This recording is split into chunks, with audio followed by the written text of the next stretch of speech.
Assalamualaikum warahmatullahi wabarakatuh. Selamat siang Bapak Ibu peserta pelatihan. Bagaimana Bapak Ibu kabarnya hari ini? Semoga senantiasa dalam keadaan sehat walafiat, tidak kurang suatu apapun. Amin ya rabbal alamin. Pada kesempatan siang hari ini, perkenalkan, saya Retno Wulan. Saya adalah instruktur di pelatihan kali ini. Sekaligus saya mewakili rekan kami dari ISKAI Community untuk membuka pelatihan pada siang hari ini. Mari kita membuka pelatihan ini dengan membaca basmalah bersama-sama. Bismillahirrahmanirrahim. Semoga pelatihan bisa berjalan dengan lancar dari hari pertama sampai dengan hari terakhir, baik dari kami tim penyelenggara maupun Bapak Ibu sebagai peserta pelatihan tidak mengalami kendala yang berarti. Amin ya rabbal alamin. Sebelum kita mulai untuk pelatihannya, di sini saya akan membahas beberapa hal penting yang biasanya sering ditanyakan oleh peserta pelatihan. Yang pertama terkait dengan media pelatihan. Jadi, pelatihan kami ini memanfaatkan kanal YouTube ISKAI Community untuk memposting video pelatihan. Dan juga kami menggunakan grup Telegram ISKAI Community sebagai media untuk berdiskusi. Berikutnya kami infokan tentang waktu pelatihan. Jadi kami akan memposting video pelatihan di kanal YouTube ISKAI Community setiap pukul 13.00 waktu Indonesia Barat. Nah, jika sudah, Bapak Ibu silakan bisa menyaksikan videonya sampai selesai. Kemudian kami dari pihak panitia akan memposting link presensi yang kami posting di grup Telegram. Bapak Ibu silakan bisa melengkapi presensi.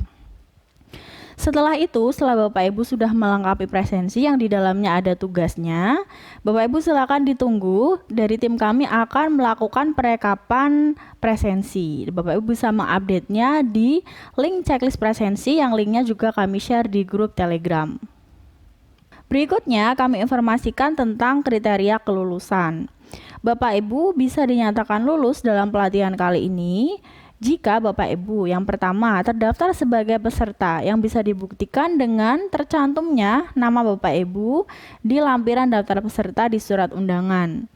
Kemudian syarat yang kedua adalah Bapak Ibu melengkapi presensi minimal 75% dari total hari pelatihan. Jadi misalnya hari pelatihannya 4, maka Bapak Ibu melengkapi minimal 3 hari pelatihan.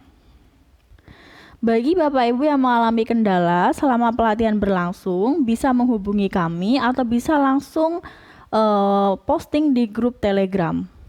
Atau bisa juga menghubungi admin kami baik melalui WhatsApp maupun Telegram secara personal.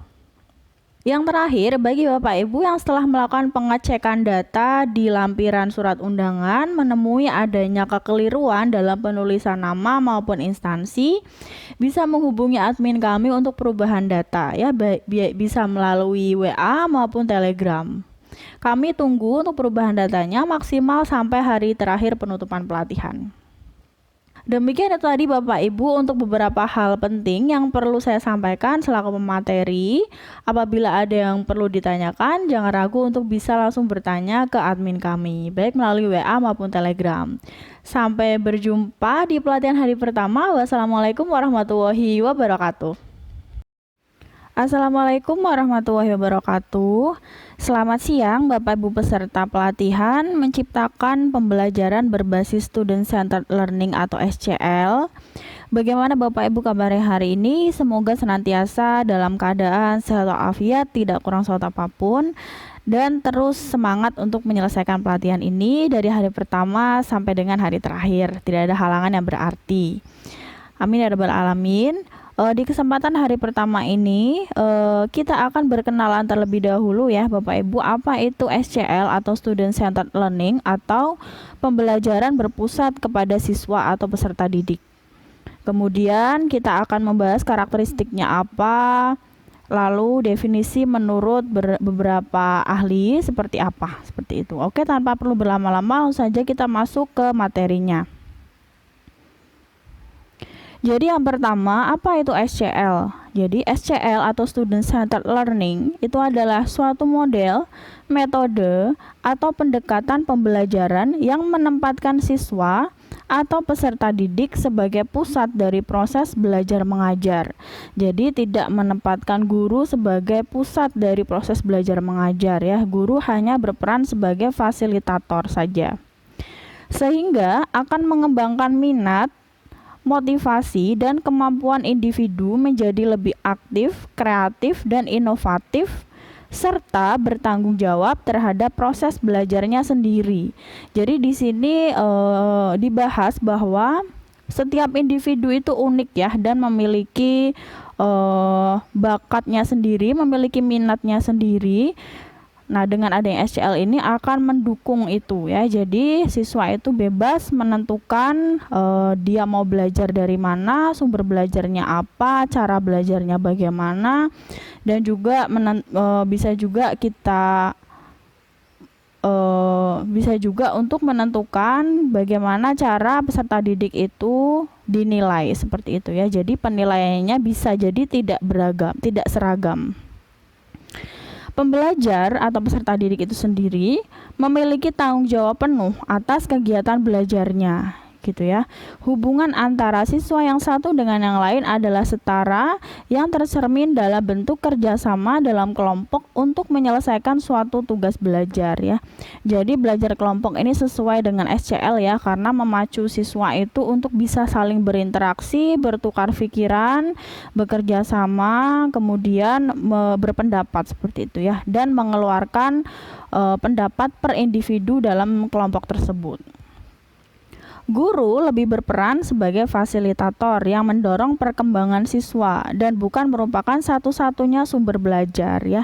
Jadi guru adalah salah satu sumber belajar juga ya, karena guru juga tetap harus mengarahkan proses pembelajaran supaya sesuai dengan tujuan pembelajaran. Hanya saja untuk prosesnya itu sendiri dikembalikan kepada siswa, atau dalam pemilihan metode untuk belajar itu kita melibatkan siswa seperti itu. Berikut adalah definisi SCL menurut beberapa ahli ya. Yang pertama menurut Westwood tahun 2008. SCL adalah metode pembelajaran yang memberdayakan peserta didik menjadi pusat perhatian selama proses pembelajaran berlangsung ya. Jadi kita berpusat kepada masing-masing individu siswa itu keunikannya bagaimana ya. Pembelajaran yang bersifat kaku, instruksi dari pendidik diubah menjadi pembelajaran yang memberi kesempatan kepada peserta didik menyesuaikan dengan kemampuannya dan berperilaku langsung dalam menerima pengalaman belajarnya gitu ya. Jadi peserta didiklah yang menentukan. Ada yang mungkin lebih senang belajar dengan mendengarkan atau dengan bergerak ya, atau dengan membaca seperti itu ya. Jadi ada macam-macam tipe belajar anak. Jadi siswa kita bisa dengan cara memberikan sumber-sumber belajar yang variatif ya, misalnya dari YouTube ya, bisa media belajar yang audio, visual seperti itu ya. Jadi bervariasi. Berikutnya, definisi SCL menurut Pong Tuluran tahun 2000 ya. Student Centered Learning adalah suatu pendekatan pembelajaran yang menempatkan peserta didik sebagai pusat dari proses belajar. Metode ini menekankan pada minat, kebutuhan, dan kemampuan individu, menjanjikan model belajar yang menggali motivasi intrinsik. Nah, diharapkan dengan adanya SCL ini siswa dengan bakat-bakat tertentu itu bisa muncul ya. Jadi motivasi belajarnya bisa naik. Jadi secara keseluruhan nanti akan berimbas kepada membangun masyarakat yang suka dan selalu belajar ya, karena tidak disamaratakan antara peserta didik satu dengan yang lain karena memang bakatnya berbeda-beda seperti itu. Berikutnya, definisi SCL menurut Priyatmojo. Student Centered Learning adalah pendekatan pembelajaran yang menempatkan peserta didik di pusat kegiatan pembelajaran, di mana siswa berperan aktif mengembangkan kemampuannya untuk berpikir kreatif dan inovatif ya. Ini bisa coba kita terapkan misalnya pada saat kalau pembelajaran IPA itu kan ada praktikum ya Bapak Ibu. Misalnya ada suatu praktikum dan sudah ada langkah kerjanya yang sudah biasa digunakan selama bertahun-tahun. Nah, kita bisa juga melibatkan siswa untuk menyusun langkah kerja misalnya ya. Jadi misalnya ada praktikum A begitu ya. Nanti siswa kira-kira langkah kerjanya apa ya? Kemudian alat dan bahan yang diperlukan kira-kira apa ya gitu. Atau bisa juga kita memberikan langkah kerja seperti itu, dan kita menanyakan kenapa langkah kerjanya harus seperti ini, seperti itu ya. Apakah mungkin ada langkah kerja yang lain yang bisa lebih efektif, seperti itu ya. Jadi itu akan memicu siswa untuk berpikir ya, jadi tidak saklek atau kaku sesuai dengan prosedur, seperti itu ya. Bisa juga siswa mengembangkan metode-metode lain yang mungkin lebih efektif ya, dan itu bisa juga kita menyampaikannya secara klasikal ya. Jadi kita menyusun langkah kerja bersama-sama dengan siswa. Bisa menyusun dari nol, bisa juga kita menghadirkan langkah kerja yang sudah biasa dilakukan dan kemudian dievaluasi apakah langkah ini efektif atau ada cara lain yang lebih efektif, seperti itu. Jadi kedepannya siswa itu tidak hanya ikut-ikutan saja ya dengan yang sudah ada sebelumnya, seperti itu ya. Jadi siswa juga dibiasakan untuk self driving ya, atau bisa memandu dirinya sendiri, seperti itu ya. Ingin kemana, ingin caranya seperti apa, seperti itu. Berikutnya, definisi SCL menurut Siswono dan Carson tahun 2008 ya. Student Centered Learning atau SCL adalah model pembelajaran yang fokus pada kebutuhan, kemampuan, minat, dan gaya. Jadi gaya belajar anak itu kan bermacam-macam ya, dan minatnya juga bermacam-macam. Ini bisa kita wadahi ya pada saat evaluasi pembelajaran ya. Misalnya pada saat praktikum lah, katakanlah. Saat praktikum kita biasa membuat laporan itu textbook ya. Kita bisa meminta siswa untuk membuat video pembelajaran, video demonstrasi, seperti itu ya. Bisa juga membuat film pendek, bisa juga membuat postingan di Instagram, bisa membuat karya seni dari laporan tersebut. Jadi tidak harus dalam bentuk teks, seperti itu. Pembelajaran dari siswa dengan pengajar sebagai fasilitator pembelajaran sehingga menjadikan setiap siswa untuk lebih aktif dan mampu untuk bertanggung jawab terhadap proses pembelajarannya sendiri. Selanjutnya kita bahas tentang karakteristik dari SCL ya. Jadi menurut Azizah tahun 2011, karakteristik atau aspek-aspek model pembelajaran SCL adalah sebagai berikut. Yang pertama, aktif. Aktif di sini memungkinkan siswa dapat terlibat aktif oleh adanya proses belajar yang menarik dan bermakna. Jadi misalnya kita bisa tadi ya, seperti sudah saya sampaikan tadi, bisa dengan diskusi kelompok untuk memecahkan suatu masalah. Kita bisa menghadirkan metode atau cara yang biasa digunakan, lalu siswa berdiskusi kira-kira cara yang lebih efektif seperti apa yang sesuai dengan mereka. Atau misalnya saat praktikum bisa menggunakan alat-alat sehari-hari, tidak harus menggunakan alat yang ada di lab, seperti itu. Begitu ya. Atau bisa juga kita menghadirkan permasalahan di kelas ya. Misalnya kita yang paling klasik itu ada permasalahan tentang sampah ya. Kita tampilkan di kelas. Nah, kira-kira untuk menyelesaikan masalah sampah itu langkah apa yang bisa kita gunakan atau kita terapkan utamanya di kehidupan sehari-hari. Langkah yang paling kecil sampai langkah yang paling kompleks. Kemudian yang kedua adalah konstruktif ya, memungkinkan siswa dapat menggabungkan ide-ide baru ke dalam pengetahuan yang telah dimiliki sebelumnya untuk memahami makna atau keingintahuan dan keraguan yang selama ini ada di dalam benaknya. Konstruktif ya. Kalau di biologi ya, misalnya ada konsep tentang hewan ya, selama ini siswa mungkin kebanyakan berpikiran bahwa hewan itu selalu bisa bergerak ya. Selalu bisa bergerak, bisa untuk menyelamatkan diri atau bisa juga untuk mencari mangsa untuk memenuhi kebutuhan nutrisinya, seperti itu. Nah, kita bisa menampilkan gambar-gambar di kelas ya. di kelas tentang kelompok hewan tertentu yang ternyata tidak sepenuhnya bisa bergerak ya. Jadi hewan itu ternyata ada yang hidupnya menempel di dasar laut misalnya ya, sehingga dia tidak sepenuhnya bisa bergerak kemana-mana. Dia hanya bisa menggerakkan salah satu organnya saja, misal tentakelnya seperti itu, untuk mendapatkan nutrisi. Jadi konsep itu nanti bisa ditambahkan ke konsep lamanya siswa seperti itu. Selama ini kan siswa tahunya hewan itu selalu bisa bergerak.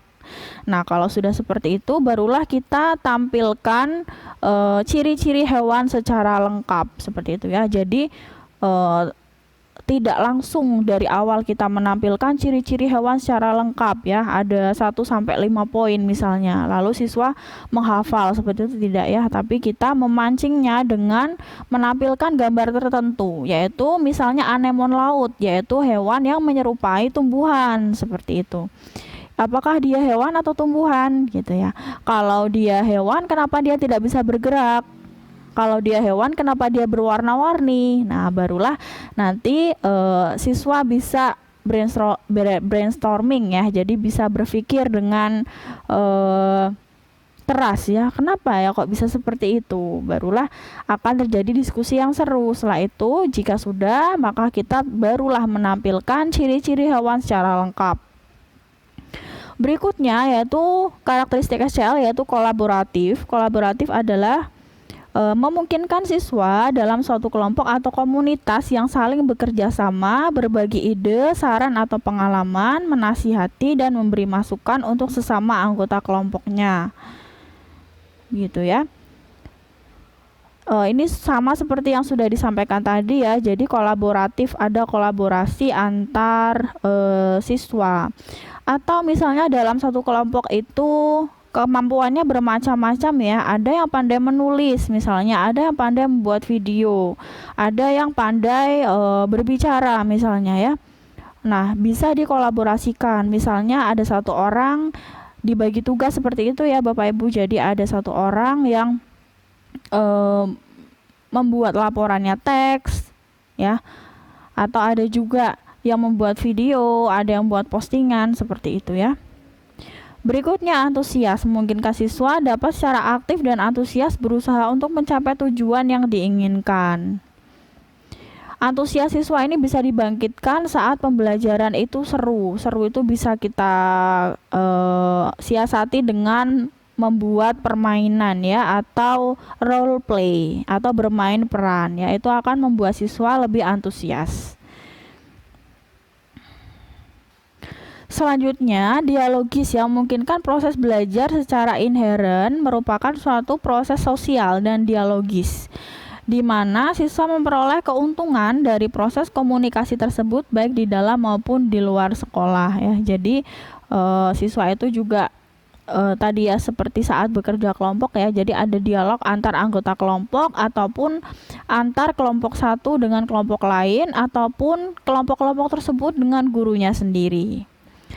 Kemudian kontekstual, jadi memungkinkan situasi belajar diarahkan pada proses belajar yang bermakna atau real world. Jadi membawa permasalahan di dunia nyata ke dalam kelas ya, melalui pendekatan problem based atau case based learning ya.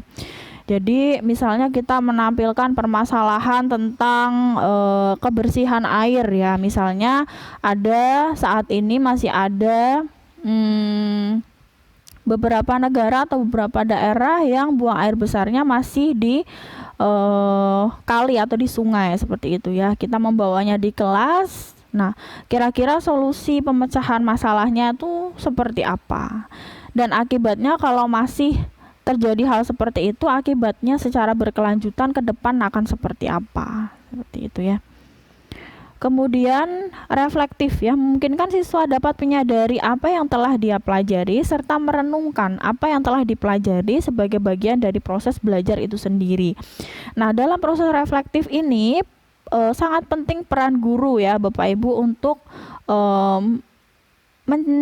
menyampaikan benang merah dari apa saja yang sudah kita pelajari, dan juga kita bisa memberi kesempatan kepada siswa untuk bisa membuat rangkuman belajar. Jadi apa yang sudah dipelajari silakan dirangkum.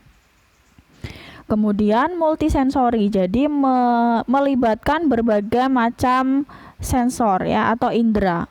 Memungkinkan pembelajar dapat disampaikan untuk berbagai modalitas belajar multisensori ya, baik dari audio, visual maupun kinestesis.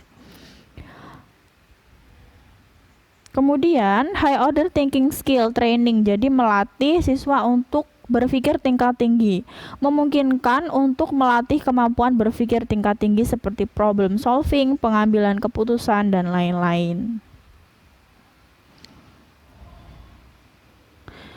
Kemudian SCL ini tidak lepas dari Merdeka Belajar ya Bapak Ibu ya. Merdeka Belajar ini merupakan program kebijakan dari Kementerian Pendidikan dan Kebudayaan Republik Indonesia yang dicanangkan oleh Menteri Pendidikan dan Kebudayaan RI Kabinet Indonesia Maju, yaitu Nadiem Anwar Makarim.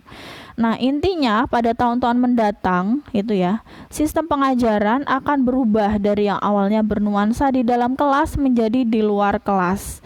Nuansa pembelajaran akan lebih nyaman karena murid dapat berdiskusi lebih dengan guru. Jadi, diskusi dengan guru ini sangat didukung ya dalam konsep Merdeka Belajar. Jadi, kebebasan untuk bisa berpendapat, belajar dengan outing kelas, dan tidak hanya mendengarkan penjelasan guru, tetapi lebih membentuk karakter peserta didik yang berani, mandiri, cerdik dalam bergaul, beradab, sopan, berkompetensi, dan tidak hanya mengandalkan sistem peringkat atau ranking yang menurut beberapa survei hanya meresahkan anak dan orang tua saja. Jadi karena kalau ranking itu kan menghitung nilai keseluruhan ya Bapak Ibu ya, dimana kebanyakan nilai tersebut didapatkan dari tes ya, sedangkan instrumen untuk penilaian itu banyak ya, tidak hanya dari tes seperti itu ya. Nah, SCL ini mendukung evaluasi tersebut ya, jadi tidak harus dari tes, melainkan dengan berbagai cara sesuai dengan bakat dan minatnya siswa. Karena sebenarnya setiap anak memiliki bakat dan kecerdasannya dalam bidang masing-masing, seperti itu ya. Jadi kita bisa menilai menurut bakat dan minatnya. Nantinya akan terbentuk para pelajar yang siap kerja dan kompeten serta berbudi luhur di lingkungan masyarakat. Karena kan sudah dengan SCL mendukung siswa untuk bisa berpikir kritis, kemudian membangkitkan motivasi intrinsik karena sesuai dengan bakat minatnya, tidak disamaratakan dengan siswa yang lain, seperti itu ya. Dan juga dipacu untuk bisa berpikir kritis, high order thinking, dan juga mengambil keputusan, dan juga kolaboratif ya, jadi bekerja sama dengan baik itu rekan-rekan sekelompoknya maupun kelompok yang lain, maupun diskusi dengan guru atau orang yang lebih tua, seperti itu. Baik, dengan demikian SCL ini sesuai ya Bapak Ibu ya dengan tujuan Merdeka Belajar. Demikian Bapak Ibu untuk materi pelatihan hari pertama tentang pengenalan SCL, karakteristik SCL, dan sedikit tentang konsep Merdeka Belajar yang ternyata sesuai dengan SCL. Jadi SCL itu bisa kita manfaatkan untuk mewujudkan Merdeka Belajar. Baik, sampai bertemu lagi Bapak Ibu di pertemuan hari kedua. Di pertemuan hari kedua nanti kita akan belajar tentang ciri-ciri dari SCL. Kemudian model-model pembelajaran apa yang bisa mendukung SCL secara luring ya, atau secara langsung, atau pembelajaran di luar jaringan. Baik, sekian untuk materi hari ini, kurang lebihnya mohon maaf. Sampai bertemu lagi Bapak Ibu di pertemuan hari kedua. Tetap semangat dan terus sehat selalu. Wassalamualaikum warahmatullahi wabarakatuh.